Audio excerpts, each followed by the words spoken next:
शहर के कोने पर एक पुराना हॉस्टल था जिसे सालों पहले बंद कर दिया गया था। लोग कहते थे कि वहां कुछ ऐसा हुआ था जिसे कोई समझ नहीं पाया।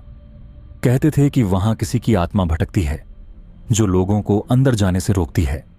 रवि और उसके 3 दोस्त नेहा, समीर और प्रिया ने उस हॉस्टल के बारे में सुना और उसे देखने का प्लान बनाया। रवि ने जोश में कहा, इतनी डरावनी कहानियां सुनी हैं इस जगह की, अब खुद जाकर देखते हैं कि सच में क्या है। नेहा ने थोड़ी घबराहट में कहा, मुझे नहीं लगता ये सही है। लोग कहते हैं वहां से कोई वापस नहीं आया। समीर ने हंसते हुए कहा, ये सब बस कहानियां हैं, चलो हिम्मत दिखाओ।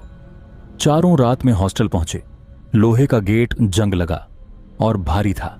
जैसे ही उन्होंने गेट खोला, एक ठंडी हवा का झोंका उनके चेहरों से टकराया। अंदर घुसते ही एक अजीब सी सर्द खामोशी ने उन्हें घेर लिया।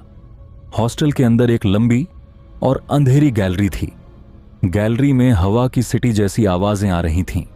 दीवारों पर पुराने हाथों के निशान थे, जैसे किसी ने मदद के लिए दीवारों को जोर से पकड़ा हो। रवि ने एक पुराना दरवाजा खोला। अंदर का दृश्य देखकर सबके होश उड़ गए। कमरे में एक टूटी हुई कुर्सी और दीवार पर एक बड़ा सा शीशा लटका हुआ था जिस पर धूल और जाले लगे थे। रवि ने टॉर्च शीशे पर डाली और जो देखा उसने सभी को हिलाकर रख दिया। शीशे में चारों दोस्तों के अलावा एक और परछाई थी, एक औरत की, जो उनके पीछे खड़ी थी। नेहा डर कर चिल्लाई, यहां से चलो, मुझे यहां बिल्कुल अच्छा नहीं लग रहा। रवि ने कहा, शायद ये सिर्फ परछाई है, ज्यादा सोचो मत। लेकिन समीर अभी भी हंस रहा था।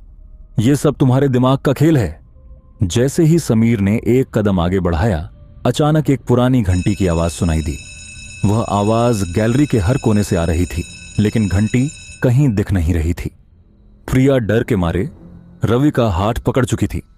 आखिरकार वे एक और कमरे में पहुंचे। यह कमरा बाकी सबसे अलग था। अंदर एक पुराना बिस्तर था जो धूल और जालों से ढका हुआ था। बिस्तर पर एक डायरी रखी थी। रवि ने उसे उठाया और पढ़ने लगा। उसमें बस एक ही लाइन लिखी थी, तुम आ गए हो, अब यहां से वापस नहीं जा सकोगे। अचानक कमरे का दरवाजा जोर से बंद हो गया और उनकी टॉर्च बंद हो गई। पूरा कमरा घनघोर अंधेरे में डूब गया। नेहा की चीख कमरे में गूंज उठी। सबको लगा जैसे कोई उन्हें देख रहा हो। तभी दीवारें कांपने लगीं और उनके भीतर से एक धीमी हंसी सुनाई दी, एक औरत की। शीशे के अंदर उस औरत का चेहरा उभर आया। उसने सफेद साड़ी पहन रखी थी और उसका चेहरा आधा जला हुआ था। उसकी आंखें सीधे चारों दोस्तों को घूर रही थीं। औरत ने कहा, तुमने खुद यहां आने का फैसला किया, अब वापस जाने का कोई सवाल ही नहीं। दीवारें धीरे धीरे फटने लगीं। उनकी दरारों से काले साए निकलने लगे, जैसे पूरा हॉस्टल जीवित हो रहा हो। चिल्लाने की कोशिश में उनकी आवाजें घुटने लगीं। धीरे धीरे उनकी चीखें भी गायब हो गईं। अगले दिन लोगों ने सुना कि रवि और उसके दोस्तों का कोई नामो निशान नहीं मिला। हॉस्टल के आसपास सिर्फ एक अजीब सी खामोशी थी। अब लोग कहते हैं कि उस हॉस्टल में सिर्फ एक नहीं, 5 आत्माएं हैं।